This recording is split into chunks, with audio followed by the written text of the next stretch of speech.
Hello dear students, welcome to Maths Education. ইতিমধ্যে বোৰ্ডত তোমালোকে সকলোৱে নিশ্চয় এটা কোৱেশ্চন ধৰিব পাৰিছা ট্ৰিগোনোমেট্ৰিৰ আইডেন্টিটি ৰিলেটেড এই কোৱেশ্চনটো আমি ম্যাক্সিমাম দৃষ্টিকৰ প্ৰি বোৰ্ডছৰ পেপাৰত ধৰিব পাৰিছো আহিছে এই কোৱেশ্চনটো আৰু যথেষ্ট সংখ্যক ছাত্ৰ-ছাত্ৰীয়ে এই কোৱেশ্চনটো টান পোৱা বুলি যেটো কমেন্টত আমাক জনাইছে গতিকে ইয়াক সলভ কৰিবৰ বাবে আমি চেষ্টা কৰো ফাৰ্স্ট কথাটো হৈছে কোৱেশ্চনটো ট্ৰিগোনোমেট্ৰিৰ আইডেন্টিটি ৰিলেটেড এনে ধৰণৰ কোৱেশ্চন সলভ কৰিবলৈ ক্ষেত্ৰত মই আগতেও তোমালোকক কৈছো Observe কৰিবা left hand side আৰু right hand side দুয়োটাৰ ভিতৰত কোনটো এক্সপ্ৰেছন দেখিবলৈ টান টান যেন লাগিছে কোট কোৱান্টিটি বেছিকৈ আছে কোনটো সিম্পলিফাই কৰা আছে এই কথাটো ফাৰ্স্ট অবজাৰ্ভ কৰিবা যেটো আমি দেখিছো যে লেফট সাইডত যেটো কোৱান্টিটি আছে ইয়াতে কি দেখিছো sin θ cos θ 1 এনেদৰে এক্সপ্ৰেছনটো অলপ ভৰপুৰ হৈ আছে কিন্তু ইয়াত তুলনামূলকভাৱে সিম্পল হৈ আছে গতিকে যিফালে টান দেখিবা কোৱেশ্চনৰ আৰম্ভণি তাতে কৰিবা গতিকে আমি গম পালো যে আমাক এতিয়া লেফট হ্যান্ড সাইডৰ পৰা আমি জাৰ্নিটো আৰম্ভ কৰিব লাগিব তো ফাৰ্স্ট লেফট হ্যান্ড সাইড লিখি ললো এক্সপ্ৰেছনটো আমি লিখি লৈছো sin θ - cos θ + 1 divided by sin θ + cos θ - 1 তো এক্সপ্ৰেছনটো ফাৰ্স্ট লিখিলো লিখাৰ পিছত আমাৰ কাম কি আমি খৰাই চাব লাগে ৰাইট হ্যান্ড সাইডত বা আমি যদি ৰাইট হ্যান্ড সাইডৰ পৰা আৰম্ভ কৰো তেতে উল্টা সাইডটো চাব লাগে যেটো সাইডৰ পৰা আমি কোৱেশ্চনটো কৰিবলৈ আৰম্ভ কৰিম তাৰ উল্টা সাইডটো চাবা ট্ৰিগনোমেট্ৰি ৰেশিও বিলাকৰ ৰিলেচন কেনেকুৱা আছে তাত যেনে ইয়াত যদি আমি চাও ইয়াত আমাৰ আছে sin cos তাৰ আমাৰ আছে sec tan দুটা বেলেগ বেলেগ ট্ৰিগনোমেট্ৰি ৰেশিও আছে খৰাই মনত ৰাখিবা ট্ৰিগনোমেট্ৰি ৰেশিও যেটা বেলেগ বেলেগ থাকিব এক্সপ্ৰেছন বিলাকক এনেদৰে এৰেঞ্জ কৰিবা যত কেৱল মাত্ৰ sin θ আৰু cos θ হে থাকে কি কৈছো মই ৰিপিট কৰিছো শুনা যেতিয়া লেফট হ্যান্ড সাইড আৰু ৰাইট হ্যান্ড সাইডৰ মাজত দেখিবা যে ট্ৰিগনোমেট্ৰি ৰেশিও বিলাক বেলেগ বেলেগ আছে তেতিয়া কি কৰিবা ফাৰ্স্ট কামটো তোমাৰ হ'ব যে যিমান ট্ৰিগনোমেট্ৰিক ৰেশিও আছে সকলোকে এনেদৰে খজাম যে তাত কেৱল মাত্ৰ sin θ আৰু cos θ হে যাতে থাকে তো সিম্পলি ক'বলৈ গলে আমাৰ ৰাইট হ্যান্ড সাইডত থকা এক্সপ্ৰেছনটো যদি চাও we have sec θ okay sec θ মানে আমি কি বুলি জানো ইয়াত এনেকৈ খজাও যত কেৱল মাত্ৰ sin θ আৰু cos θ হে থাকে তো সিম্পলি আমি ক'ব পৰা হয় যে sec θ = what 1 by cos θ similarly for tan θ we can write tan θ it is sin θ by cos θ so tan θ যেনেদৰে মই ইয়াতে sec θ স্থানত 1 by cos লিখিছো তেনেদৰে tan θ স্থানত আমি 1 by cot θ লিখিব পাৰো কিন্তু আমি নাই লিখা আমাক কি প্ৰয়োজন আছে এনেকৈ খজাম যত কেৱল মাত্ৰ sin θ আৰু cos θ ট্ৰিগনোমেট্ৰিক ৰেশিও দুটাহে থাকে তো ফাৰ্স্ট কামটো আমি এৰেঞ্জমেন্টটো কৰিলো এতিয়া আমি দেখিছো যে আমাৰ এই 1 টো মোৰ লগত আছে এই sin θ টো মোৰ লগত আছে দেখিছা কিন্তু ডেনোমিনেটৰত কেৱল মাত্ৰ cos θ লাগে এটো এটা তোমালোকৰ বাবে সিগনেল মনত ৰাখিলোৱা যে ডেনোমিনেটৰ যেটো ফিক্সড দুইটাতে দেখিবা ডেনোমিনেটৰটো ফিক্সড হৈ আছে আৰু সেই কোৱান্টিটিটোৰে গোটেই এক্সপ্ৰেছনটোৰ নিউমাৰেটৰ ডেনোমিনেটৰ সকলোকে ডিভাইড কৰি দিবা সিম্পলিফাই কৰি দিবা আনসাৰ আহি যাব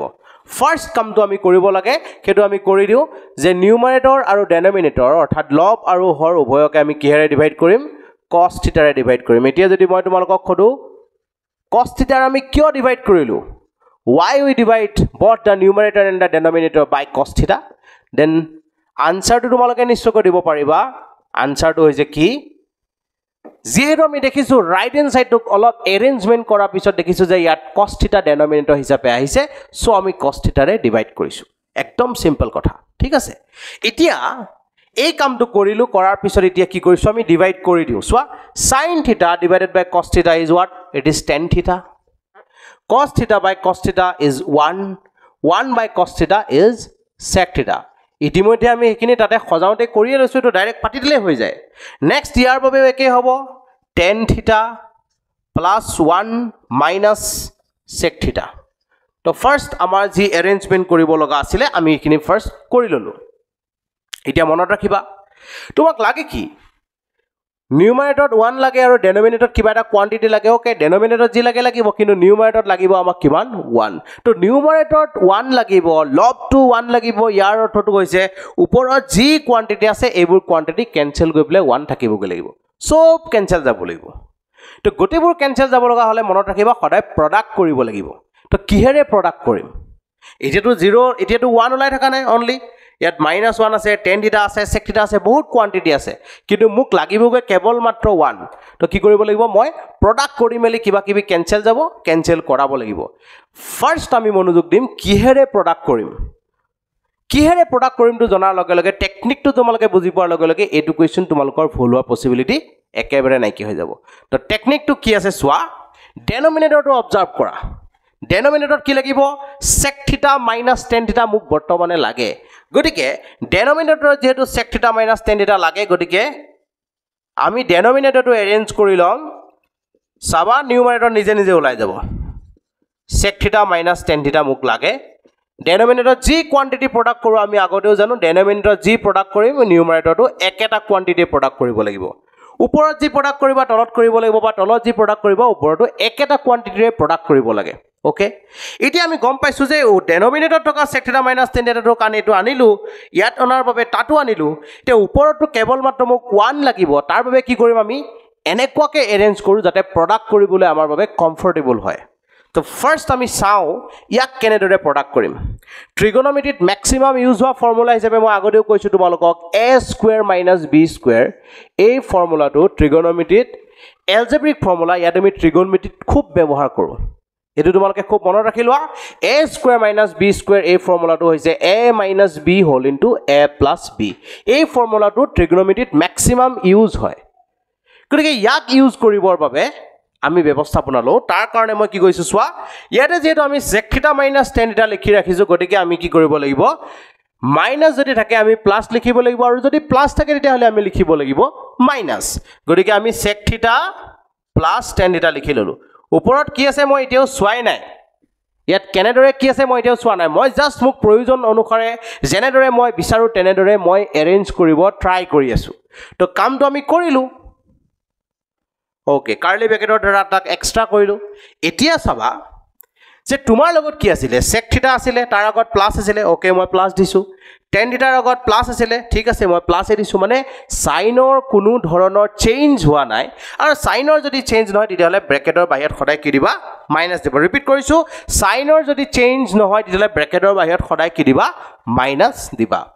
এতিয়া বাকি ৰল কোন এই 1 টো দেখিছানে 1 ৰ আগত কি সাইন আছে -1 গতিকে এটো -1 লিখি দিবা ক্লোজ সোৱা মই ভালদৰে নুচুৱাকে মই ডাইৰেক্ট এৰেঞ্জমেন্ট কৰি পেলে কামটো কৰিব ট্ৰাই কৰিলো আৰু খসাখসিকে মই তাক কৰিব পাৰিলো এতিয়া ঘটনাটো হৈছে যে ইয়াত মই এতিয়া মাল্টিপ্লাই কৰিব লাগে মইতো আগতে শিকিছো মাল্টিপ্লাই কৰিম বুলি তো -1 ৰ লগত ইয়াক মাল্টিপ্লাই কৰিলে কি হ'ব মাইনাস চিন যেহেতু আছে গতিকে পজিটিভ টু হৈ যাব নেগেটিভ নেগেটিভ টু হৈ যাব পজিটিভ গতিকে sec θ আগত পজিটিভ আছিল গতিকে তাক লিখিলো -sec θ tan θ আগত নেগেটিভ আছিল তাক লিখিলো +tan θ তো -1 ৰ লগত এই কোয়ান্টিটিৰ প্ৰডাক্ট কৰা হৈ গল সিমিলাৰলি এই কোয়ান্টিটিটোক আমি এয়াৰ লগত প্ৰডাক্ট কৰিব লাগিব এই দুটা কোয়ান্টিটি প্ৰডাক্ট কৰিলে অকনমান ওপৰত আমি চাই আহিছো এবাৰ প্লাস আছে এবাৰ মাইনাস আছে গতিকে a² - b² ফৰ্মুলাত ই আহি গৈছে ডিভাইডেড বাই কি আছে তলত যি আছে তলটো একো লৰছ কৰিব নালাগে তলটো যি আছে তাকে লিখিবা তলত একো নকৰিবা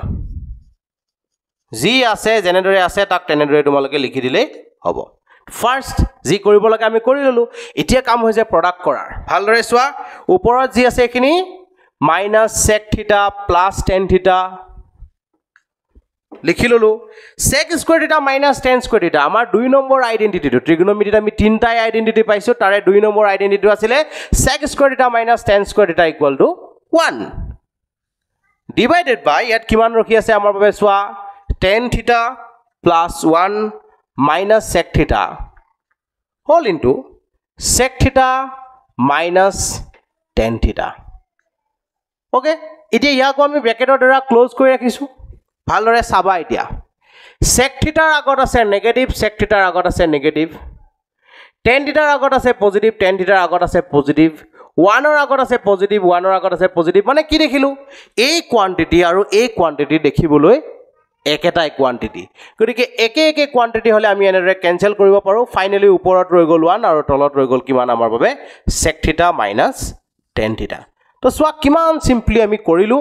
কিন্তু এই কথাখিনি খুব ভালদৰে বুজিব লাগে টেকনিক্যালি অকনমান চাবলৈ চেষ্টা কৰিব লাগে কোৱেশ্চনটো দেখিবলৈ যথেষ্ট টান লাগে এই কোৱেশ্চনটো কিন্তু এটা খুবেই সহজ কোৱেশ্চন গতিকে তোমালোকেও মই জেনেদৰে কৰিছো তেনেদৰে কৰিব পাৰিবা বুলি আশা ৰাখিছো